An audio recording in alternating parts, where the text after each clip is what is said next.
ಅರಿವು ಭಾರತ ಸಂಸ್ಥೆ ವತಿಯಿಂದ ಈ ಒಂದು ಗ್ರಾಮದಲ್ಲಿ ಪಿ ನಾರಾಯಣ ಸ್ವಾಮಿಯವರ ಮನೆಯಲ್ಲಿ ಸಮಾನತೆಗಾಗಿ ಸಹಭೋಜನ ಕಾರ್ಯಕ್ರಮವನ್ನು ಇಲ್ಲಿ ಹಮ್ಮಿಕೊಂಡಿದ್ದೇವೆ. ಈ ಒಂದು ಅರಿವು ಭಾರತ ಸಂಸ್ಥೆಯು ಸುಮಾರು 10-11 ವರ್ಷಗಳಿಂದ ನಮ್ಮ ಒಂದು ಕಟ್ಟಮನೆ, ಮರು ಮದುವೆ ಈ ಥರ ಅನೇಕ ಒಂದು ಸಾಮಾಜಿಕ ಕಳಕಳಿಯನ್ನು ಇಟ್ಕೊಂಡು ಈ ಒಂದು ಅರಿವು ಭಾರತ ಕಾರ್ಯಕ್ರಮ ಬರ್ತಾ ಇದ್ದಾರೆ. ಆ ನಿಟ್ಟಿನಲ್ಲಿ ಈ ಒಂದು ದಿವಸ ಇಲ್ಲಿ ನಮ್ಮ ಒಂದು ಅರಿವು ಶಿವಪ್ಪನವರ ನೇತೃತ್ವ ಮತ್ತು ಅವರ ಎಲ್ಲ ತಂಡದವರು ಸೇರಿ ಈ ವಿ ಅಗ್ರಹಾರ ಗ್ರಾಮದಲ್ಲಿ ಸಮಾನತೆಗಾಗಿ ಸಹಭೋಜನ ಕಾರ್ಯಕ್ರಮವನ್ನು ಹಮ್ಮಿಕೊಂಡಿದ್ದಾರೆ. ಇದೊಂದು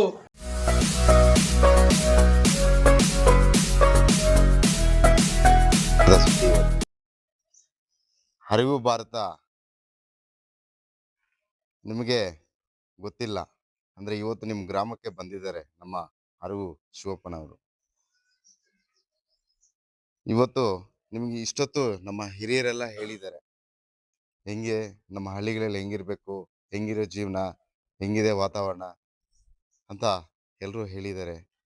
ನೀವು ಅಷ್ಟೇ ನಮ್ಮ ಜಾತಿ ಭೇದ ಭಾವನೆ ಇಲ್ಲದೆ ಎಲ್ಲರೂ ಒಂದೇ, ಎಲ್ಲರೂ ಸಮಾನತೆ ಇದ್ದು ನಾವೆಲ್ಲರೂ ಗ್ರಾಮಸ್ಥರಲ್ಲಿ ಒಳ್ಳೆ ವಾತಾವರಣ ಇಟ್ಕೊಂಡು ಚೆನ್ನಾಗಿರಬೇಕು. ಮತ್ತು ಮುಂದಿನ ದಿನಗಳಲ್ಲಿ ಊರಿನ ಅಭಿವೃದ್ಧಿ ಬಗ್ಗೆ ನೀವು ಇಟ್ಕೋಬೇಕು. ಮತ್ತೆ ನಮ್ಮ ಅರಿವು ಭಾರತ ಈ ಕಾರ್ಯಕ್ರಮ ಇಡೀ ನಮ್ಮ ಕರ್ನಾಟಕದಲ್ಲಿ ಎಲ್ಲ ಜಿಲ್ಲೆಗಳಲ್ಲೂ ಎಲ್ಲ ತಾಲೂಕಿನಲ್ಲೂ ಈಗಾಗಲೇ ಅರಿವು ಮೂಡಿಸ್ತಾ ಇದೆ. ಇನ್ನು ಇದು ಯುವಕರಿಂದ ಇವಾಗಿಂದ ನೀವು ಹಳ್ಳಿಗಳಲ್ಲಿ ಯುವಕರು ಮುನ್ನೆಚ್ಚರಿಕೆಯಾಗಿ ನಮ್ಮ ದೊಡ್ಡವರಿಗೆ ನಾವೆಲ್ಲರೂ ಸಮಾನತೆಗೆ ಒಟ್ಟಾಗಿರಬೇಕು, ಚೆನ್ನಾಗಿರಬೇಕು ಅಂತ ಇವತ್ತಿಂದ ನಿಮ್ಮ ಗ್ರಾಮದಲ್ಲಿ ಮನಸ್ಫೂರ್ತಿಯಾಗಿ ಎಲ್ಲರೂ ಚೆನ್ನಾಗಿ ಆರಾಮಾಗಿರ್ಬೇಕು. ನೀವು ಅದಕ್ಕೆ ನಾವು ಈ ಗ್ರಾಮಕ್ಕೆ ಆಗಮಿಸಿದ್ದೀವಿ. ಇವತ್ತು ಅವರ ಮನೆಯಲ್ಲಿ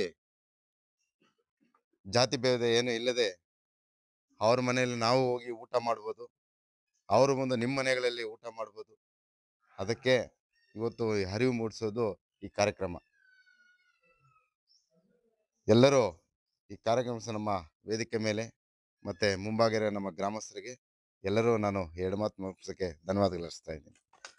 ನಮಸ್ಕಾರಗಳನ್ನು ಹೇಳ್ತಾ, ಮುಖ್ಯವಾಗಿ ಈ ಒಂದು ಅರಿವು ಭಾರತ ಕಾರ್ಯಕ್ರಮವನ್ನು ನಮ್ಮ ಹಿರಿಯರಾದಂತಹ ಡಾಕ್ಟರ್ ಶಿವಪ್ಪನವರು ಈ ಒಂದು ಕಾರ್ಯಕ್ರಮವನ್ನು ಪ್ರಾರಂಭಿಸಿ ಸಮಾಜಕ್ಕೆ ಒಂದು ಉತ್ತಮವಾದ ಸಂದೇಶವನ್ನು ರವಾನಿಸ್ತಾ ಇದ್ದಾರೆ. ಅವರಿಗೆ ನನ್ನ ನಮಸ್ಕಾರಗಳು. ನಂತರ ಈ ಕಾರ್ಯಕ್ರಮಕ್ಕೆ ಆಗಮಿಸಿರುವ ಎಲ್ಲ ಗಣ್ಯ ವ್ಯಕ್ತಿಗಳಿಗೂ ಹಾಗೂ ಎಲ್ರಿಗೂ ನನ್ನ ನಮಸ್ಕಾರಗಳನ್ನು ಹೇಳ್ತಾ, ಅಸ್ಪೃಶ್ಯತೆ ಅನ್ನೋ ಈ ಒಂದು ಸಾಮಾಜಿಕ ಪಿಡುಗನ್ನು ಹೋಗಲಾಡಿಸ್ಬೇಕು ಅಂತ ಹೇಳಿದ್ರೆ ಮೊದಲು ತನ್ನಿಂದ ಪ್ರಾರಂಭ ಆಗಬೇಕು. ಆಮೇಲೆ ಸಮಾಜ ಒಟ್ಟಿಗೆ ತನ್ನಷ್ಟಕ್ಕೆ ತಾನೇ ಸಮಾಜ ಬದಲಾಗುತ್ತೆ. ಬದಲಾದಾಗ ಅದರ ಒಂದು ಪ್ರಭಾವ ಏನು ಅಂತ ಎಲ್ರಿಗೂ ಗೊತ್ತಾಗ್ತದೆ. ಮೊದಲು ಒಂದು ಗುಂಪನ್ನು ಚೇಂಜ್ ಮಾಡ್ಲಿಕ್ಕೆ ಬರಕ್ಕೆ ಆಗೋದಿಲ್ಲ. ಗುಂಪಲ್ಲಿ ಒಬ್ಬರನ್ನ ಬದಲಾವಣೆ ಮಾಡಿ, ಏನು ಬೇಜಾರು ಮಾಡ್ಕೋಬೇಡಿ. ಒಂದು ಮಾತು ಹೇಳ್ತೀನಿ, ಕುರಿಗಳು ಎಲ್ಲ ಒಂದ್ ಹತ್ರ ಉಡ್ಡೆ ಆಗಿರ್ತವೆ. ಕುರಿಗಳನ್ನ ದಾರಿ ತೋರಿಸಿದ್ರೆ ಹೋಗಲ್ಲ. ಒಂದು ಕುರಿಗೆ ಮುಂದೆ ದಾರಿ ತೋರಿಸ್ಬಿಟ್ರೆ ಸಾಕು, ಎಲ್ಲರೂ ಚೇಂಜ್ ಆಗ್ಬಿಡ್ತವೆ. ಆ ರೀತಿ ನಮ್ಮ ಜನರಲ್ಲಿ, ಸಮಾಜದಲ್ಲಿ ಬದಲಾವಣೆ ತರಬೇಕು ಅಂತ ಹೇಳಿದ್ರೆ ಮೊದಲು ನನ್ನಿಂದ ಶುರು ಆಗ್ಬೇಕು. ನಾನು ಬದಲಾಗಬೇಕು. ನಾನು ಬದಲಾದ್ಮೇಲೆ ಸಮಾಜ ತನ್ನಷ್ಟಕ್ಕೆ ತಾನೇ ಬದಲಾಗ್ತದೆ. ಅಸ್ಪೃಶ್ಯತೆ ಅನ್ನೋದು ಬಾಬಾ ಸಾಹೇಬ್ ಅಂಬೇಡ್ಕರ್ ಅವರು ತುಂಬಾ ಚೆನ್ನಾಗಿ ಈ ಒಂದು ಸಮಾಜಕ್ಕೆ ಸಂದೇಶವನ್ನು ನೀಡಿದ್ದಾರೆ. ಹೇಗಪ್ಪ ಅಂತ ಹೇಳಿದ್ರೆ, ಅವ್ರು ಇಲ್ಲ ಅಂತ ಹೇಳಿದ್ರೆ ಈ ಒಂದು ಈ ಸಮಾಜದಲ್ಲಿ ಯಾವುದೇ ಒಂದು ಜನಾಂಗದವರಾಗ್ಲಿ ಅಸ್ಪೃಶ್ಯರಾಗ್ಲಿ ಮೇಲೆ ಬರಕ್ಕೆ ಆಗ್ತಾ ಇರಲಿಲ್ಲ. ಯಾಕೆ ಅಂತ ಹೇಳಿದ್ರೆ ಇದು ಒಂದು ಉಳ್ಳವರು ಮತ್ತು ಉಳ್ಳದಿರುವರು, ಇದು ಏನು ಸಾಹುಕಾರರು ಮತ್ತು ಬಡವರು, ದೀನ ದಲಿತರು ಇನ್ನು ಒಂದು ಇದನ್ನ ಆ ಒಂದು ಬೇಸ್ಮೆಂಟ್ ಹಾಕೊಂಡ್ಬಿಟ್ಟಿದ್ದಾರೆ. ಏನಪ್ಪ ಅವರು ಮೇಲ್ಜಾತಿಯವರು, ಇವ್ರು ಕೆಳಜಾತಿಯವರು, ಅವ್ರು ಹಿರಿಯರು, ಇವರು ಏನು ಇಲ್ದಿರೋರು, ಅವ್ರು ಜಮೀನ್ದಾರರು, ಇವ್ರ ಹತ್ರ ಏನು ಇಲ್ಲ. ಜಮೀನ್ದಾರರಂದ್ರೆ ಅವರು ಲಾಸ್ಟು ಪ್ರೀವಿಯಸ್ ಹೋದ್ರೆ ಅವರೊಂದು ಇದನ್ನ ಏನು ಬೇಸ್ಮೆಂಟ್ ಹಾಕೊಂಡು ಎಲ್ರು ಅವ್ರ ಹತ್ರನೇ ಬಂದು ಜೀತದಾಳ ಆಗಿ ಇದ್ದೋಗ್ಬೇಕು ಅನ್ನೋ ಒಂದು ಇದನ್ನ ಬೆಳೆಸ್ಕೊಂಡ್ಬಿಟ್ಟು ಜನರನ್ನ ಇದ್ ಮಾಡ್ತಾ ಇದ್ರು. ಅದನ್ನೆಲ್ಲ ಹೋಗ್ಲಾಡ್ಸಿಕ್ಕೆ ನಮ್ಮ ಬಾಬಾ ಸಾಹೇಬ್ ಅಂಬೇಡ್ಕರ್ ಅವರು ಒಂದು ಮೈಲಿಗಲ್ಲಾಗಿ ಒಂದು ಇದನ್ನ ಹೆಜ್ಜೆಯನ್ನ ಹಾಕಿ ಜನರನ್ನ ಬದಲಾವಣೆ ಮಾಡಿದ್ದಾರೆ.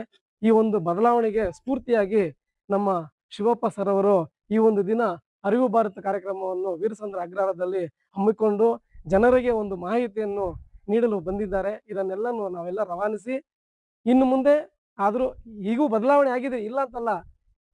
ಈ ದಿನದಿಂದ ಯಾರೇ ಆಗ್ಲಿ ದೇವಸ್ಥಾನದಲ್ಲಿ ಹೋಗ್ಬೇಕಂದ್ರು ಕೂಡ ಯಾರ್ದೋ ಒಂದು ಪರ್ಮಿಷನ್ ಬೇಕಾಗಿಲ್ಲ, ಯಾರ್ದೋ ಒಂದು ಮನೆಗೆ ಹೋಗ್ಬೇಕಂದ್ರು ಪರ್ಮಿಷನ್ ಏನು ಬೇಕಾಗಿಲ್ಲ. ಏನು ಅಂತ ಹೇಳಿದ್ರೆ ನಮ್ಮ ಮನಸ್ಸು ಸ್ವಚ್ಛವಾಗಿರ್ಬೇಕು. ಇಷ್ಟನ್ನ ಹೇಳ್ತಾ ನನ್ನ ಮಾತನ್ನ ಮುಗಿಸ್ತೀನಿ. ಜೈ ಹಿಂದ್, ಜೈ ಕರ್ನಾಟಕ. 30-40 ವರ್ಷಗಳ ಹಿಂದೆ ಹಳ್ಳಿಗಳಲ್ಲಿ ಜಾತೀಯತೆ ಅನ್ನುವಂಥದ್ದು ಬಹಳ ತೀವ್ರವಾಗಿ ನಮ್ಗೆ ಕಾಣಿಸ್ತಾ ಇತ್ತು. ಆ ತೀವ್ರತೆ ಕಡಿಮೆ ಆಗಿದೆ ಇವತ್ತು ಅಲ್ವಾ. ದೇವಸ್ಥಾನದಿಂದ ಬಹಳ ದೂರ ಇರಬೇಕು ಅನ್ನುವಂಥದ್ದು, ಮನೆಯಿಂದ ಒಂದಷ್ಟು ದೂರದಲ್ಲಿ ನಿಲ್ಲಿಸುವಂಥದ್ದು ಅವೆಲ್ಲ ಕೂಡ ಕಡಿಮೆ ಆಗಿದೆ. ಆದ್ರೂ ಕೂಡ ಅದು ಪೂರ್ತಿ ಹೋಗಿಲ್ಲ.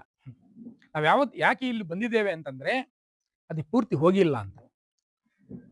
ಇಲ್ಲಿ ಒಂದು ಸ್ಪಷ್ಟ ಮಾಡ್ತೇನೆ, ನಾವು ಅಂತರ್ಜಾತೀಯ ಮದುವೆಗಳ ಬಗ್ಗೆ ಇಲ್ಲಿ ಮಾತಾಡ್ತಾ ಇಲ್ಲ. ಕ್ಲಾರಿಟಿ, ಯಾಕೆಂದ್ರೆ ತುಂಬಾ ಜನ ಹಳ್ಳಿಯವ್ರು ಏನ್ ಅನ್ಕೊಂಡ್ಬಿಡ್ತಾರೆ ಅಂದ್ರೆ ಏನೇನೋ ಯೋಚನೆ ಮಾಡ್ಬಿಡ್ತಾರೆ. ಒಂದು ಯಾರೋ ಬಂದ್ರು ಅಂತಂದ್ರೆ ಇದು ಹಿಂಗ್ ಶುರು ಮಾಡ್ತೀನಿ ಏನೇನೋ ಅಂತ ಯೋಚನೆ ಮಾಡ್ತಾರೆ. ಸೊ ಹಾಗಾಗಿ ನಾವು ಮಾತಾಡ್ತಾ ಇರೋದು ಎದ್ದು ಕಾಣುವಂತಹ 2 ಅಸ್ಪೃಶ್ಯ ಆಚರಣೆಗಳ ಬಗ್ಗೆ ಮುಖ್ಯವಾಗಿ ಫೋಕಸ್ ನಮ್ದು. ಏನು, ಎಲ್ರಿಗೂ ಸೇರಿದಂತ ಸಾರ್ವಜನಿಕ ಜಾಗಗಳು ಅಂತ ಇದಾವೆ ಅಲ್ವಾ, ದೇವಸ್ಥಾನಗಳು ಎಲ್ರಿಗೂ ಸೇರಿದ್ದು. ಈಗ ತಿರುಪತಿ ದೇವಸ್ಥಾನ ಇದೆಯಲ್ಲ, ಎಲ್ಲಾದ್ರೂ ನೋಡಿದ್ರೆ ಯಾರೋ ಆಚೆ ನಿಂತಿರೋದು? ಎಲ್ರು ಹೋಗ್ತಾರೆ. ತಿರುಪತಿಗೆ ಏನಾದ್ರೂ ತೊಂದರೆ ಆಗಿದೆಯಾ? ಸಣ್ಣ ತೊಂದರೆ ಆಗಿದೆಯಾ? ಸಾಧ್ಯನೇ ಇಲ್ಲ. ಯಾಕೆ ಸಾಧ್ಯನೇ ಇಲ್ಲ? ಎಲ್ರು ಹೋಗೋದ್ರಿಂದ ಅದು ಕೆಟ್ಟದ್ದಾಗಲ್ಲ. ಎಲ್ಲಾದ್ರೂ ಒಂದ್ ಜಾಗಕ್ಕೆ ಎಲ್ರು ಬರ್ತಾರೆ ಅಂತಂದ್ರೆ ಆ ದೇವಸ್ಥಾನಕ್ಕೆ ಆದಾಯ ಜಾಸ್ತಿ ಆಗುತ್ತೆ. ಕರೆಕ್ಟ್ ಅಲ್ವಾ? ಆದಾಯ ಜಾಸ್ತಿ ಆಗೇ ಆಗುತ್ತೆ. ಆ ದೇವಸ್ಥಾನದ ಬಗ್ಗೆ ಪ್ರೀತಿ ಇಟ್ಕೊಳ್ಳುವಂತ ಸಂಖ್ಯೆ ಜಾಸ್ತಿ ಆಗತ್ತೆ. ಎಲ್ರದ್ದು ದೇವಸ್ಥಾನ ಅಂತ ಅನ್ಸ್ಬಿಡತ್ತಲ್ಲ. ಸೊ ಹಾಗಾಗಿ ಎಲ್ರು ಅಲ್ಲಿ ಹೋಗೋದ್ರಿಂದ ಆ ದೇವಸ್ಥಾನಕ್ಕೂ ಗೌರವ, ಆ ದೇವರಿಗೂ ಮರ್ಯಾದೆ ಅಲ್ವಾ. ಸೊ ಒಳ್ಳೆತನ ಬೆಳೆಯುತ್ತೆ. ಈಗ ಮುಳುಬಾಗ್ಲ ಆಂಜನೇಯನ ದೇವಸ್ಥಾನ ಇದೆ, ಅಲ್ಲೇನಾದ್ರೂ ಇದೆಯಾ ಇಂಥವ್ರು ಬರಬಾರ್ದು ಅಂತ ಇದೆಯಾ? ಎಲ್ರು ಹೋಗ್ತಾರೆ. ಅಲ್ಲೇನಾದ್ರೂ ಆಗಿದೆಯಾ? ಅಲ್ಲೂ ಏನು ಆಗಲ್ಲ, ಆಗಿಲ್ಲ. ಹಾಗೇನೆ ಹಳ್ಳಿಗಳಲ್ಲೂ ಕೂಡ ನಾವು ಅನೇಕ ಕಡೆ ಹೋಗಿದ್ದೀನಿ ನಾನು. ಕೆಲವ್ರು ಹೇಳ್ತಾರೆ ನಮ್ಮೂರಲ್ಲಿ ಹತ್ರ ಏನು ಇಲ್ಲ ಸರ್ ಅಂತ. ನಿಜ, ನಾನು ಹೋಗಿ ಚೆಕ್ ಮಾಡಿದ್ದೀನಿ. ಅಲ್ಲಿ ನಾನು ಹೋಗೋದೇ ಎಲ್ಲಿ ಅಂತಂದ್ರೆ ಯಾರು ಮೇಲ್ ಜಾತಿ ಅಂತ ಏನ್ ಅಂತವ್ರನ್ನ ಕೇಳಲ್ಲ ನಾನು ಹೋಗೋದೇನೆ SC ಸಮುದಾಯ ಇರುವಂತ ಮನೆಗಳ ಹತ್ರ ಹೋಗಿ ಇವ್ರು ಹೇಳ್ತಾರಲ್ಲ ನಮ್ಮೂರಲ್ಲಿ ಆ ತಾರತಮ್ಯನೇ ಇಲ್ಲ, ಎಲ್ಲರೂ ದೇವಸ್ಥಾನಕ್ಕೆ ಹೋಗ್ತಾರೆ ಅಂತಾರಲ್ಲ, ನಿಜನಾ ಅಂತ ನಾನು ಕೇಳಿದಾಗ, ಸಾರಿ ಮತ್ತೆ ಮಾಡ್ತೀನಿ ಮಗನೆ, ಅವರು ಒಪ್ಕೊಂಡಿದ್ದಾರೆ. ಹೌದು, ನಮ್ಮೂರೆಲ್ಲ ಆ ಥರದ್ದೇನಿಲ್ಲ, ನಾವೆಲ್ಲರೂ ಕೂಡ ದೇವಸ್ಥಾನಕ್ಕೆ ಹೋಗ್ತಾ ಇದ್ದೀವಿ ಅಂತ. ಯಾವಾಗ್ಲಿಂದ ಅಂತ ಕೇಳಿದೆ. ನಮ್ಮಲ್ಲಿ ರಾಚಯ್ಯ ಅಂತ ಒಬ್ರು ಮಿನಿಸ್ಟರ್ ಇದ್ರು, ನೀವು ಕೇಳಿರ್ಬೋದು. ಬಿ ರಾಚಯ್ಯ ಅಂತ ಒಬ್ರು ಮಿನಿಸ್ಟರ್ ಇದ್ರು, ಸೋಷಿಯಲ್ ವೆಲ್ಫೇರ್ ಮಿನಿಸ್ಟರ್ ಆಗಿದ್ರು. ಅವರು ಆ ಕಾಲಕ್ಕೆ, ನಾನು ಹೇಳೋದು 30-40 ವರ್ಷಗಳ ಹಿಂದೆನೆ ಅಥವಾ ಇನ್ನೂ ಹಿಂದೆ ಇರಬೇಕು, ಅನೇಕ ಊರುಗಳಿಗೆ ಹೋಗಿ ಈ ರೀತಿ ಜಾಗೃತಿಯನ್ನ ಮೂಡಿಸಿ ಒಂದಷ್ಟು ಬದಲಾವಣೆ ತಂದಿದ್ದಾರೆ. ಅದು ಎಷ್ಟು ಹಳ್ಳಿಗಳಾಗಿದೆ? ಕೆಲವೇ ಹಳ್ಳಿಗಳಲ್ಲಿ ತರ ಆಗಿದೆ. 30-40 ವರ್ಷಗಳ ಹಿಂದೆನೆ ದೇವಸ್ಥಾನಗಳು ಓಪನ್ ಆಗ್ಬಿಟ್ಟವೆ ಸುಮಾರು ಊರುಗಳಲ್ಲಿ. ಬರೀ ದೇವಸ್ಥಾನಗಳಲ್ಲ, ಕೆಲವು ಊರುಗಳಲ್ಲಿ ಮನೆಗಳು ಕೂಡ ಓಪನ್ ಆಗ್ಬಿಟ್ಟಿದ್ದಾವೆ. ಉದಾಹರಣೆ ಮೇಲಗಾಣಿ ಅಂತ ನೋಡಿದ್ರಿ, ಕರೆಕ್ಟ್ ಅಲ್ಲ? ಮೇಲಗಾಣಿ ಅನ್ನುವಂತ ಊರಿಗೆ ಅಲ್ಲಿ ನೀಲಕಂಠೇಗೌಡರು ಇದಾರಲ್ಲ, ಅವ್ರ ಮನೆಗೆ DK ರವಿ ಅವ್ರನ್ನ ಕರ್ಕೊಂಡು ಹೋಗಿದ್ದಾನೆ. DK ರವಿ ಅವ್ರ ಗೊತ್ತು, ಕೇಳಿದ್ರಲ್ಲ, ಜಿಲ್ಲಾಧಿಕಾರಿಗಳಾಗಿದ್ರು ಅವರು. ಅವಾಗ DC ಆಗಿದ್ದಾಗ ನಾನು ಅವ್ರ ಮನೆಗೆ ಕರ್ಕೊಂಡು ಹೋಗಿ ಒಂದು ದೊಡ್ಡ ಕಾರ್ಯಕ್ರಮ ಮಾಡಿದ್ವಿ. ಸೊ ಆವತ್ತು ನಾನು ನೋಡಿದ್ದೇನು ಅಂತಂದ್ರೆ, ನೀಲಕಂಠೇಗೌಡರ ಮನೆಗೆ ನಾನು ಕರ್ಕೊಂಡು ಹೋದ್ರೆ ಎಲ್ರು ನಮ್ಮನೆಗೆ ಬನ್ನಿ ಅಂತ ಹೇಳಿ ಬರೀ DK ರವಿ ಅವ್ರನ್ನಲ್ಲ, ಆ ಊರಿನ ದಲಿತರನ್ನ, DK ರವಿ ಮತ್ತೆ ಅವರ ಊರಿನ ದಲಿತರನ್ನ, ಎಲ್ಲ ಸಮುದಾಯದ, ಶ್ರೀನಿವಾಸ ರೆಡ್ಡಿ ಅವರಾಗಿರ್ಬೋದು, ಅಲ್ಲಿ ಸುಭಾಷ್ ಚಂದ್ರ ಅಂತ ಇನ್ನೊಬ್ರು ಇದಾರಲ್ಲ, 3-4 ಪಾರ್ಟೀಸ್ ಇದೆ, ಎಲ್ಲ ಪಾರ್ಟಿಯವರು ಇಡೀ ಊರಿನ ದಲಿತರನ್ನ ನಮ್ಮ ಮನೆಗೆ ಬನ್ನಿ ನಮ್ಮ ಮನೆಗೆ ಬನ್ನಿ ಅಂತ ಕರ್ಕೊಂಡು ಹೋಗಿ ಬಹಳ ಗೌರವದಿಂದ ಎಲ್ಲರೂ ಇಡೀ ಊರೇ ಓಪನ್ ಆಯ್ತು. ಅಂದ್ರೆ ಆ ತರನಾಗಿರ್ತಕ್ಕಂಥ ಉದಾರವಾಗಿರುವಂತ ಊರುಗಳು ನಮ್ಮಲ್ಲಿ ಇದಾವೆ. ಅದನ್ನ ಹೇಳಲಿಕ್ಕೆ ನಿಮ್ಗೆ ಏನಾದ್ರು ಆಗಿದೆಯಾ? ನೀಲಕಂಠಗೌಡ ಅವ್ರ ಮನೆಯವ್ರಿಗಾಗ್ಲಿ ಅಥವಾ ಶ್ರೀನಿವಾಸ ರೆಡ್ಡಿ ಅವ್ರ ಮನೆಗಾಗ್ಲಿ ಅದು ಸಾವು ಹುಟ್ಟು ಅದು ನಮ್ಮ ಕೈಲಿಲ್ಲ, ಬೇರೆ ಬೇರೆ ಕಾರಣಗಳಿಗೆ ಅದು ಇದು ಬೇರೆ. ಆದ್ರೆ ಆತರ ನೂರಾರು ಊರುಗಳಿಗೆ ಮಾಡಿದೀವಿ. ಅರ್ಥ ಆಗುತ್ತಲ್ಲ? ನೂರಾರು ಊರುಗಳು. ಅದ್ಯಾಕೆ ನಮ್ಮ ಮನೆಯಲ್ಲೇನೆ ನಾನು ಮುಳಬಾಗಲ್ ತಾಲೂಕಿನ ಯಾವ್ದೋ ಒಂದು ಹಳ್ಳಿಗೆ ಸೇರಿದಂತವನು. ಈ ತಾಲೂಕಿನ ಬೈರ್ಕೂರು ಪಕ್ಕ ನಮ್ಮ ಹೆಬ್ಣಿ ಅಂತಿದೆ, ಹೆಬ್ಣಿ ಪಕ್ಕದಲ್ಲಿ ಗೊಲ್ಲಹಳ್ಳಿ ಅಂತ. ಈ ಕಾರ್ಯಕ್ರಮ ಶುರುವಾಗಿದೆ ನಮ್ಮ ಮನೆಯಿಂದ. ನನಗೇನಾದ್ರು ಆಗಿದೆಯಾ? ನಾನು ಬೈ ಕ್ಯಾಸ್ಟ್ ಒಕ್ಕಲಿಗ. ಯಾಕೆ ಹೇಳ್ಬೇಕು ಅಂತಂದ್ರೆ ಇಲ್ಲಿ ಕೆಲವರಿಗೆ ಅದು ಅರ್ಥ ಆಗ್ಲಿ ಅನ್ನೋ ಕಾರಣಕ್ಕೆ ಹೇಳ್ತಾ ಇರೋದು. ನಾನು ಜಾತಿಯಲ್ಲಿ ಒಕ್ಕಲಿಗನು. ನಮ್ಮನೆ ಒಳಗಡೆನು ಮೊದಲು ಬರ್ತಾ ಇರ್ಲಿಲ್ಲ. ನನಗನ್ನಿಸ್ತು, ನಾವೆಲ್ಲ ಇಷ್ಟೆಲ್ಲ ಓದ್ಕೊಂಡಿದ್ದೇವೆ, ನಮ್ಮ ಮನೆಗೆ ಯಾರಾದ್ರೂ ಬಂದಾಗ ಆಚೆ ನಿಂತ್ಕೊಂಡು ಮಾತಾಡ್ತಾರಲ್ಲ, ಅದೆಷ್ಟು ನೋವಿನ ವಿಚಾರ. ಒಂದು ವೇಳೆ ನಾನೇನಾದ್ರು ಆ ಜಾತಿಯಲ್ಲಿ ಹುಟ್ಟಿದ್ರೆ ಇನ್ನೊಬ್ಬರ ಮನೆ ಮುಂದೆ ಹಿಂಗ್ ನಿಂತ್ಕೊಂಡು ಮಾತಾಡೋದು ಏನ್ ಆಗ್ಬೋದು, ನನ್ನಲ್ಲಿ ಏನು ಅನ್ಸ್ಬೋದು, ಆ ರೀತಿ ಯೋಚನೆ ಮಾಡಕ್ ಶುರು ಮಾಡಿದಾಗ ಇಲ್ಲ, ತುಂಬಾ ಕ್ರೂರವಾದದ್ದು. ಅದು ಬೇರೆಯವ್ರು ಚೇಂಜ್ ಆಗ್ತಿರಲ್ಲ, ನಾನ್ ಚೇಂಜ್ ಆಗ್ಬೇಕು ಅಂತ ಹೇಳಿ ಆ ದಿನಾನೇ ನಾವು ನಮ್ಮ ಮನೆಯಲ್ಲಿ ಎಲ್ಲರನ್ನು ಒಳಗಡೆ ಕರೆದು ಒಂದು ಪ್ರವೇಶ ಕಾರ್ಯಕ್ರಮ ಅಂತ ಮಾಡಿದ್ವಿ. ಹಂಗ್ ಶುರುವಾಗಿದ್ದು. ನನ್ಗೇನಾದ್ರು ಆಗಿದೆಯಾ? ಏನೂ ಆಗಿಲ್ಲ. ನಮ್ಗೆ ಒಳ್ಳೇದಾಗಿದೆ. ಅಂದ್ರೆ ನೀವು ಒಳ್ಳೆ ಕೆಲಸ ಮಾಡ್ತೀರಿ ಅಂತಂದ್ರೆ ನಿಮ್ಗೆ ಒಳ್ಳೇದಾಗತ್ತೆ, ಅಷ್ಟು ಸಿಂಪಲ್. ಬೇರೆ ಸಣ್ಣ ಪುಟ್ಟದ್ದು ಅದು ಏನೂ ಇಲ್ಲ ಅಂತಂದ್ರೆ ಕೂಡ ನೀವು ಬ್ರಹ್ಮಕಾಲದಲ್ಲಿ ಏನಾದ್ರು ಮಾಡಿದ್ರು ಕೂಡ ಏನಾದ್ರು ಆಕ್ಸಿಡೆಂಟ್ ಆಗೋದು, ಇನ್ನೊಂದು ಆಗೋದು ಇದ್ದೇ ಇದೆ ಅಲ್ವಾ? ಹೌದಲ್ಲ? ಆದ್ರೆ ಒಂದ್ ತಿಳ್ಕೊಳ್ಳಿ, ನೀವು ಒಳ್ಳೇದನ್ನ ಬಯಸಿದರೆ ನಿಮ್ಗೆ ಒಳ್ಳೇದಾಗತ್ತೆ, ಅಷ್ಟು ಸಿಂಪಲ್. ಇನ್ನೊಬ್ಬನನ್ನ ಅವಮಾನಿಸಿದ್ರೆ ನಿಮ್ಗೆ ಒಳ್ಳೇದಾಗೋದೇ ಇಲ್ಲ. ಇವತ್ತೇನೋ ನಡ್ಕೊಂಡು ಹೋಗ್ತಾ ಇರ್ಬೋದು, ಒಟ್ಟಾರೆಯಾಗಿ ಒಳ್ಳೇದನ್ನ ಮಾಡತ್ತೆ, ಕೆಟ್ಟದ್ದನ್ನ ತಂದುಕೊಡತ್ತೆ. ಇದು ಒಂದು ಜಗದ ನಿಯಮ. ಕರೆಕ್ಟ್ ಅಲ್ವಾ ಸರ್? ಸೊ ಹಾಗಾಗಿ ನಾವಿಷ್ಟೇ ಕೇಳೋದು, ಯಾರಾದ್ರೂ ನಿಮ್ ಮನೆಗೆ ಬಂದಾಗ ಬಪ್ಪ ಒಳಗಡೆ ಈಗ ಡೋರ್ ಏನು ಇದು ಇಟ್ಟಿದ್ದೀರಲ್ಲ, ಬಾಗಿಲು ಇಟ್ಟಿದ್ದೀರಲ್ಲ, ಒಂದೇ ಒಂದು ನಿಮಿಷ ಅಲ್ಲಿ ಕೃಷ್ಣ ಯಾರೋ ಫೋನ್, ನಮ್ಮ ಮಗಳು ಫೋನ್ ಮಾಡ್ತಾರೆ, ಮತ್ತೆ ಮಾಡಕ್ ಹೇಳು. ಅಲ್ವಾ ಆಚೆ ಹೋಗು. ಒಂದು ಬಾಗ್ಲಿದೆ ಅಲ್ವಾ, ಹೊಸಲಿದೆ ಅಲ್ಲ, ಇದೆ ಇಷ್ಟೇ, ಒಂದೇ ಅಡಿ ಆ ಕಡೆ ಇದ್ದಾರೆ. ಹೊಸಲು ದಾಟಿ ಈ ಕಡೆ ಬಂದ್ರೆ ಖಂಡಿತ ಏನೂ ಆಗಲ್ಲ. ನೀವು ನೋಡಿ ಈಗ, ಯಾಕೆಂದ್ರೆ ಹೊಸಲು ದಾಟಿರುವಂತ ಊರುಗಳೆಲ್ಲ ನೂರಾರು ಇದ್ದಾವೆ. ಈಗ ಮುಳುಬಾಗಿಲಿದೆ, ಮುಳುಬಾಗಿಲಲ್ಲಿ ಯಾರ ಮನೆಯಾಗಿ ಹೋಗಿಲ್ಲ ಹೇಳಿ ನೋಡೋಣ? ಮುಳುಬಾಗಿಲಲ್ಲಿ ಇದೆಯಾ? ಕೋಲಾರಲ್ಲಿ ಟೌನ್ ಅಲ್ಲಿ ಯಾರು ಯಾವ್ದು ನೋಡೋದೇ ಇಲ್ಲ. ಕರೆಕ್ಟ್ ಅಲ್ವಾ? ನಿಮ್ಮ ತಮ್ಮಂದ್ರೆ ಮನೆ ಊರು ಮುಳುಬಾಗಿಲಲ್ಲಿ ಇರುತ್ತದೆ, ಅವ್ರು ಎಲ್ಲಾರು ಹೋಗ್ತಾರೆ, ತಮ್ಮನ ಮನೆಗೆ ಹೋಗ್ತಾರೆ, ಅಲ್ಲಿ ಏನೂ ಆಗಲ್ಲ. ಅಣ್ಣನ ಮನೆಗೇನ ಬಂದ್ರೆ ಏನಾದ್ರೂ ಆಗತ್ತಾ? ಇವೆಲ್ಲ ಕೂಡ ಏನಂದ್ರೆ ಯಾವ್ದೋ ಕಾಲದ ಒಂದು ಪದ್ಧತಿ ಅಂತಾನೋ ಮೂಢನಂಬಿಕೆನೋ ಬಂದ್ಬಿಟ್ಟಿದೆ. ನಮ್ಗೆ ಯಾರು ಹೇಳೋರು ಇರ್ಲಿಲ್ಲ ಇಷ್ಟು ದಿನ. ಕರೆಕ್ಟ್ ಅಲ್ಲ? ನಮ್ಗೆ ಯಾರು ಹೇಳೋರು ಇರಲಿಲ್ಲ, ಹಾಗಾಗಿ ನಾವು ಅದನ್ನ ಯೋಚನೆ ಮಾಡಿಲ್ಲ. ಇವತ್ತು ನಮ್ಗೆ ಹೇಳೋರು ಇದ್ದಾರೆ, ನಾವು ಬಂದು ಹೇಳ್ತಾ ಇದ್ದೀವಿ ಅಲ್ವಾ? ಸೊ ನೀವು ಯಾರಾದ್ರೂ ಬಂದಾಗ ಬಪ್ಪ ಒಳಗಡೆ, ಅಷ್ಟೇ, ಅಷ್ಟು ಸಿಂಪಲ್. ನಾವು ಅದನ್ನೇ ಕೇಳ್ತಾರ. ಯಾರೋ ಇಬ್ರು ಬಂದ್ರು ಅಲ್ವಾ, ನಮ್ಮ ಮನೆಗೆ ಬಂದ್ರು ಅನ್ಕೊಳ್ಳಿ, ಇವ್ರು ಬಂದ್ಬಿಡ್ತಾರೆ, ಯಾರೋ ಕುರುಬ್ರು ಒಕ್ಕಲಿಗರೋ ಅನ್ನೋ ಕಾರಣಕ್ಕೆ ಒಳಗಡೆ ಬಂದ್ಬಿಡ್ತಾರೆ. ಅವರು ಅವರಷ್ಟೇ ಓದ್ಕೊಂಡವ್ರು, ಅವರಷ್ಟೇ ಚೆನ್ನಾಗಿರುವಂತವ್ರು, ಯಾಕೆ ನಿಲ್ಬೇಕು? ಬಪ್ಪ ನೀನೊಬ್ಬ ಒಳಗಡೆ, ಅಷ್ಟೇ. ಇದು ಆಗ್ಬೇಕು ಅಂತ ನಾವು ಹೇಳೋದಕ್ಕೆ 12 ವರ್ಷದಿಂದ ಒಂದು 500 ಊರುಗಳಿಗೆ ಹೋಗಿರ್ತೀವಿ. ಬರೀ ಕೋಲಾರ ಜಿಲ್ಲೆ ಅಲ್ಲ, ಆಂಧ್ರ ಪ್ರದೇಶ ಚಿತ್ತೂರು ಜಿಲ್ಲೆನಲ್ಲಿ, ಮತ್ತೆ ತಮಿಳುನಾಡಿನ ಕೃಷ್ಣಗಿರಿ ಜಿಲ್ಲೆನಲ್ಲಿ, ಹಾಸನ, ಮೇಡಮ್ ಅವರು ಹಾಸನ ಹೇಳಿದ್ರೆ ಹಾಸನ, ಮೈಸೂರು, ಒಂದು 15 ದಿನ, ಒಂದು ತಿಂಗಳ ಹಿಂದೆ ನಾವು ಚನ್ನಪಟ್ಟಣ, ರಾಮನಗರ ಜಿಲ್ಲೆ ಚನ್ನಪಟ್ಟಣಕ್ಕೆ ಹೋಗಿದ್ವು. ಈಗ ನೆಕ್ಸ್ಟ್ ಮಂತ್ ನಾವು ಇದು ಮಂಡ್ಯ ಜಿಲ್ಲೆಗೆ ಹೋಗ್ತಾ ಇದ್ದೀವಿ. ಸೊ ಹೀಗೆ ನಾವು ನಿರಂತರವಾಗಿ ಮಾಡ್ತಾ ಇದ್ವಿ. ಎಲ್ಲೋದ್ರೂ ಕೂಡ ನಮ್ಗೆ ಜನ ಪ್ರೀತಿ ತೋರಿಸ್ತಾ ಇದ್ದಾರೆ, ಯಾಕಂದ್ರೆ ಒಳ್ಳೆ ಕೆಲಸ ಮಾಡ್ತಾ ಇದ್ದೀವಿ. ನಮ್ಗೆ ಯಾರು ಈ ತರ ಹೇಳೋರು ಇರ್ಲಿಲ್ವಲ್ಲ, ಹಾಗಾಗಿ ನಾವು ಯೋಚನೆ ಮಾಡಿಲ್ಲ ಅಂತ. ಸೊ ಯಾರ ಬಂದಾಗ ಒಳಗಡೆ ಬನ್ನಿ ಅಂತ ಕರೀರಿ. ಯಾರ ದೇವಸ್ಥಾನಕ್ಕೆ ಯಾರೋ ಬಂದ್ರು ಅನ್ನೋ ಬಪ್ಪ ಮುಗ್ದೋಯ್ತು, ಏನಿದೆ ದೇವಸ್ಥಾನ ಅಲ್ಲಿದ್ದಂತ ಇಲ್ಲಿ ಒಂದ್ ಅಡಿ ಮುಂದೆ ಒಳಗಡೆ ಬಂದು ಏನಾದ್ರಾಗತ್ತ? ಏನು ಆಗೋದಿಲ್ಲ.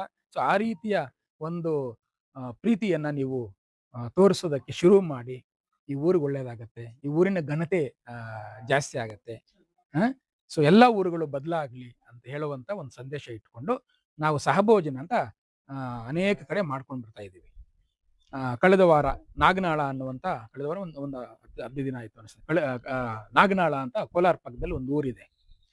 ಅಲ್ಲಿ ಒಬ್ಬರ ಮನೆಯಲ್ಲಿ ಒಂದು ಕಾರ್ಯಕ್ರಮ ಮಾಡಿದ್ವಿ. ಅಲ್ಲಿ DC ಬಂದಿದ್ರು, ಮತ್ತೆ SP ಬಂದಿದ್ರು, ಮೇಡಮ್ ಅವರು ಹೊಸದಾಗಿ ಬಂದಿದ್ರು, ಮೇಡಮ್ ಅವರು ಬಂದಿದ್ರು. ಮತ್ತೆ ದೇವರಾಜ್ ಅವರು ಗೊತ್ತಲ್ಲ ನಿಮಗೆ, DIGP ಆಗಿದಾರಲ್ಲ, ನಮ್ಮಲ್ಲಿ SP ಆಗಿದ್ರಲ್ಲ ಅವರೂ ಬಂದಿದ್ರು. ನೋಡಿ ಎಷ್ಟು ದೊಡ್ಡ ದೊಡ್ಡವರೆಲ್ಲ ಬಂದು ಈ ಕಾರ್ಯಕ್ರಮದಲ್ಲಿ ಭಾಗವಹಿಸ್ತಾರೆ ಅಂತ ನಿಮ್ಗೆ ಹೇಳ್ತಾ ಇದ್ದೀನಿ. ಅವರೆಲ್ಲ ಕೂಡ ಅವರ ಮನೆ ಗಾಣಿಗರ ಮನೆ, ಅದು ಗಾಣಿಗರ ಮನೆಯಲ್ಲಿ ಎಲ್ಲರೂ ಕೂಡ ಎಲ್ಲ ಅವ್ರನ್ನ ದಲಿತರು ಸೇರಿದಂತೆ ಎಲ್ಲರೂ ಕೂಡ ನಮ್ಮ ಇವರು ಯಾರು ವಿಧಾನಸಭಾ ವಿಧಾನ ಪರಿಷತ್ನ ಸಭಾಧ್ಯಕ್ಷರಾಗಿರ್ತಕ್ಕಂಥ ಸುದರ್ಶನ್ ಸಾಹೇಬರು ಎಲ್ಲರೂ ಬಂದಿದ್ರು. ಆದ್ರೆ ಹಿಂದೆ ಲಾಸ್ಟ್ ಮಂತ್ ಅಂತ ಅನಿಸ್ತದೆ ಶ್ರೀನಿವಾಸಪುರದಲ್ಲಿ ಒಂದು ಕಾರ್ಯಕ್ರಮ ಮಾಡಿದ್ವಿ. ಅಲ್ಲಿ ರಮೇಶ್ ಕುಮಾರ್ ಅವರು ಸಭೆಯ ಸಭಾಧ್ಯಕ್ಷರಾಗಿ ಅಷ್ಟು ದೊಡ್ಡವರೆಲ್ಲ ಕೂಡ ಈ ತರ ಕಾರ್ಯಕ್ರಮದಲ್ಲಿ ಬಂದು ಭಾಗವಹಿಸ್ತಾ ಇದ್ದಾರೆ. ಅಲ್ಲೂ ಕೂಡ ಮಂಜುನಾಥ್ ರೆಡ್ಡಿ ಅಂತ ಹೇಳಿ ಒಬ್ಬರ ಮನೆಯಲ್ಲಿ ಅವ್ರನ್ನ ದಲಿತರು ಎಲ್ಲ ಸಮುದಾಯದ ಮುಸ್ಲಿಮರು ಎಲ್ಲರೂ ಸೇರಿ ಖುಷಿಯಿಂದ ಊಟ ಮಾಡಿದ್ವಿ. ಅದು ಬರೀ ಮೇಲ್ಜಾತಿ ಅಂತ ನಾವೇನ್ ಕರಿತೀವಿ ಅವ್ರ ಮನೆ ಹೋಗಿ ಊಟ ಮಾಡೋದೇ ದೊಡ್ಡದಲ್ಲ. ಯಾರು ದೊಡ್ಡವರಲ್ಲ, ಯಾರು ಸಣ್ಣವರು ಅಲ್ಲ. ಕುವೆಂಪು ಅಷ್ಟು ದೊಡ್ಡ ವ್ಯಕ್ತಿ ಅಲ್ವಾ, ಅವರೇ ಹೇಳಿದ್ದಾರೆ ಯಾರು ಸಣ್ಣವರಲ್ಲ, ಯಾರು ದೊಡ್ಡವರಲ್ಲ. ಯಾರು ದೊಡ್ಡವರು ಅಂತ ಹೇಳೋದು? ಈಗ ಇವ್ರು ಹೇಳಿದ್ರು ಬ್ರಾಹ್ಮಣರು ನಮ್ಮನ್ನ ಪಕ್ಕದಲ್ಲಿ ಕೂರಿಸ್ಕೊಂಡು ಊಟ ಮಾಡಲ್ಲ ಅಂತ. ನಿಜಾನೇ ಅದು. ಆ ಪಕ್ಕದಲ್ಲಿ ಕೂರಿಸ್ಕೊಂಡು ಊಟ ಮಾಡಿಲ್ಲ ಅಂದ ತಕ್ಷಣ ಅವ್ರು ದೊಡ್ಡವರು ಆಗ್ಬಿಡಲ್ಲ. ಕರೆಕ್ಟ್ ಅಲ್ಲ? ದೊಡ್ಡತನ ಇರೋದು ಉದಾರತೆಯಲ್ಲಿ, ಒಳ್ಳೆತನದಲ್ಲಿ ದೊಡ್ಡತನ ನೋಡ್ಬೇಕೆ ಹೊರತು ಈ ಸಣ್ಣ ವಿಷಯಗಳಲ್ಲಿ ಇನ್ನೊಬ್ಬನ ಅವಮಾನ ಮಾಡೋದ್ರ ವಿಷಯದಲ್ಲಿ ನಾವು ದೊಡ್ಡತನ ನೋಡಬಾರದು. ಈಗ ಕೆಲವು ದೇವಸ್ಥಾನಗಳಿಗೆ ಒಕ್ಕಲಿಗರಾದ್ರೂ ಕೂಡ ದೇವಸ್ಥಾನಕ್ಕೆ ಒಳಗಡೆ ಬಿಡಲ್ಲ, ಗೊತ್ತಾ ನಿಮ್ಗೆ? ಅದು ಗೊತ್ತದು? ನಾವೇನ್ ಅಂದ್ಕೊಂಡ್ಬಿಟ್ಟಿದೀವಿ, ಇಲ್ಲಿ ಒಕ್ಕಲಿಗ ಒಂದ್ ಕಾವಲುಗಾರನ ತರ ನಿಂತ್ಕೊಂಡು ಬೇರೆಯವ್ರನ್ನ ಬೇಡ ಅಂತ ಹೇಳ್ಬೋದು. ಅದು ಈತ ಇನ್ನೊಂದು ದೇವಸ್ಥಾನಕ್ಕೆ ಹೋದ್ರೆ ಅಲ್ಲಿ ಬಿಡಲ್ಲ, ಈತ ಆಚೆ ನಿಂತ್ಕೊಳ್ತಾನೆ. ಕರೆಕ್ಟ್ ಅಲ್ಲ? ಪಕ್ಕದಲ್ಲಿ ಕೂರಿಸ್ಕೊಂಡು ಊಟ ಮಾಡಲ್ಲ. ಇವೆಲ್ಲ ಕೂಡ ಡಿಸ್ಕ್ರಿಮಿನೇಷನ್ಸ್ ಇದೆ. ಯಾರೋ ಮಾಡ್ತಾರೆ, ಅದು ಬೇಡ ನಮ್ಗೆ. ನಾವು ಮಾಡೋದು ಬೇಡ ಅಷ್ಟೇ. ಮನುಷ್ಯ ಬಾ ಒಳಗಡೆ ಬಾ ಅಷ್ಟೇ. ಒಳಗಡೆ ಬಂದು ಹೋಗುವಂತ ವಿಷಯವನ್ನ ನಾವು ಒತ್ತಿ ಹೇಳುವಂತ ಸಣ್ಣ ಕೆಲಸವನ್ನ ನಾವು ಇಲ್ಲಿ ಹೇಳಲಿಕ್ಕೆ ಬಂದಿದ್ದೇವೆ. ಇವತ್ತು ಇವರ ಮನೆಯಲ್ಲಿ ಒಂದು ಸಣ್ಣ ಅಡಿಗೆಯನ್ನ ಮಾಡಿದ್ದಾರೆ, ತಿಂಡಿ ಮಾಡಿದ್ದಾರೆ. ಎಲ್ಲರೂ ಕೂತ್ಕೊಂಡು ತಿನ್ನೋಣ ಅಲ್ವಾ? ಇದು ವಿಶೇಷ ಅಂತ ನೀವು ಅಂದ್ಕೊಂಡ್ರೆ ವಿಶೇಷ. ನಮಗಂತೂ ಇದು ಮಾಮೂಲಿ ವಿಷಯ. ಯಾಕೆಂದ್ರೆ ಎಲ್ಲ ಹೋಟೆಲ್ಗಳಲ್ಲಿ ಎಲ್ಲ ಕಡೆ ಎಲ್ಲರೂ ಸೇರಿ ಅಡಿಗೆ ಮಾಡೋದು. ಇಂಥವ್ರೇ ಸೇರಿ ಮಾಡ್ತಾರ? ಈಗ ಎಷ್ಟೋ ಕಡೆ ಬ್ರಾಹ್ಮಣರನ್ನ ನೀವು ಅಡಿಗೆಗೆ ಅಂತ ಕರೆಸಿರ್ತೀರಿ, ಅಲ್ಲಿ ಒಬ್ಬರ ಇಬ್ಬರು ಅಷ್ಟೇ ಬ್ರಾಹ್ಮಣರು ಇರೋದು, ಅಡಿಗೆ ಭಟ್ರು ಅಂತ ಹೇಳಿರ್ತಾರೆ, ಇಬ್ಬರೇ ಇರೋದು. ಅಲ್ಲಿರುವಂತವ್ರು ಎಲ್ಲರೂ ಕೂಡ ಬೇರೆ ಜಾತಿಯವ್ರೆ. ಕರೆಕ್ಟ್ ಅಲ್ವಾ? ಸೊ ಅಲ್ಲಿ ಯಾರು ನೋಡೋದು ಇಲ್ಲ. ಅದು ಹೋಗ್ಬೇಕು. ಬ್ರಾಹ್ಮಣರಿಗೆ ಒಪ್ಸುವಂತದ್ದು ಕೂಡ ಅದು ಹೋಗ್ಬೇಕು. ಅದು ಎಲ್ಲ ಮನುಷ್ಯರು ಶುದ್ಧವಾಗಿದ್ದಾನ, ನೀಟಾಗಿದ್ದಾನ ಅಷ್ಟೇ ನಾವು ನೋಡ್ಬೇಕಾಗಿರೋದು. ಒಳ್ಳೆ ಮನಸ್ಸಿದ್ಯಾ, ಒಳ್ಳೆತನ ಇದೆಯಾ, ಅಷ್ಟಿದ್ರೆ ಅವನು ದೊಡ್ಡವನು. ಸೊ ಆತರ ಇವತ್ತು ನಾವೆಲ್ಲ ಇಲ್ಲಿ ಯಾರೆಲ್ಲ ಸೇರಿದ್ದೀವಿ ನಾವೆಲ್ಲರೂ ಕೂಡ ಶುದ್ಧವಾಗಿರೋರೆ. ಮನಸ್ಸುಗಳು ಶುದ್ಧವಾಗಿದೆ, ನಮ್ಮ ದೇಹನೂ ಕೂಡ ಶುದ್ಧವಾಗಿದೆ. ಸೊ ಹಾಗಾಗಿ ಇಲ್ಲಿ ಎಲ್ಲರೂ ಕೂಡ ಕೂತ್ಕೊಂಡು ಒಂದಷ್ಟು ತಿಂಡಿ ತಿನ್ನೋಣ. ನಿಮ್ಗೊಂದು ಗ್ಯಾರಂಟಿ, ನಿಮ್ಗೇನೋ ತೊಂದರೆ ಆಗಲ್ಲ. ಈ ತರ 12 ವರ್ಷಗಳು ನಾನು ತಿಂದಿದ್ದೀನಿ, ನನಗೇನೂ ಆಗಿಲ್ಲ. ಅರ್ಥ ಆಯ್ತಾ? ನನಗೇನು ಆಗಿಲ್ಲ, ನಿಮ್ಗೂ ಏನೂ ಆಗಲ್ಲ. ಅರ್ಥ ಆಗತ್ತಲ್ಲ? ನನಗೇನು ಆಗಿಲ್ಲ, ನಿಮ್ಗೂ ಏನೂ ಆಗೋದಿಲ್ಲ. ಸೊ ಬನ್ನಿ ಪ್ರೀತಿಯಿಂದ ಒಂದಷ್ಟು ತಿಂಡಿ ತಿಂದ್ಕೊಂಡು ಒಂದೆರಡು ಮಾತಾಡ್ಕೊಂಡು ಹೋಗೋಣ. ಸೊ ನಮ್ಮ ಲೇಖಕರು ಬಹಳ ವರ್ಷಗಳಿಂದ, ಒಂದು 10 ವರ್ಷಗಳಿಂದ ಅಂತ ಅನಿಸ್ತದೆ, ಅವರೊಂದು ಈ ಪುಸ್ತಕವನ್ನು ಬರೆದಾಗ ನನ್ನ ಹತ್ರನೇ ಒಂದು ಮುನ್ನುಡಿಯನ್ನ ಬರೆಸ್ಕೊಂಡ್ರು. ಆವಾಗ ನಾನು ನೋಡಿದೆ, ನಾನೇ ಇದಕ್ಕೆ ಮೊದಲ ಪುಟದಲ್ಲೇ ಒಂದಷ್ಟು ಬರೆದಿದ್ದೀನಿ. ಸೊ ಈ ತರ ಯುವಕ 10 ವರ್ಷದಿಂದ, ಸೊ ಆ ಕಾಲದಿಂದ ಕೂಡ ಇವರೇನೋ ಒಂದು ಬರೆಯುವಂತಹದ್ದು, ಸಮಾಜಕ್ಕೆ ಏನೋ ಹೇಳ್ಬೇಕು ಅನ್ನುವಂಥದ್ದು, ಅಥವಾ ಯುವಕರಿಗೆ ಏನೋ ಗೈಡ್ ಮಾಡ್ಬೇಕು, ಆ ತರದ ಒಂದು ಪ್ರೀತಿ ಅಭಿಮಾನ ಇಟ್ಕೊಂಡು ಬಂದಿರ್ತಕ್ಕಂಥವ್ರು. ಅವರು ಈ ಊರಿನ ಜನರ ಪ್ರೀತಿ ಗೆಲ್ಸಿರೋದನ್ನ ಇವೆಲ್ಲ ಕೂಡ ಇಲ್ಲಿ ಬಂದಿದ್ದೀರಿ. ನಾವೆಲ್ಲ ಸೇರಿ ಸಣ್ಣದಾಗಿ ಒಂದು ಊಟ ಮಾಡ್ಬಿಟ್ಟು ಡಿಸ್ಪರ್ಸ್ ಆಗೋಣ. ನಾಳೆಯಿಂದ ನಿಮ್ಮೂರು ಬದಲಾಗ್ಲಿ ಅಂತ. Thank you.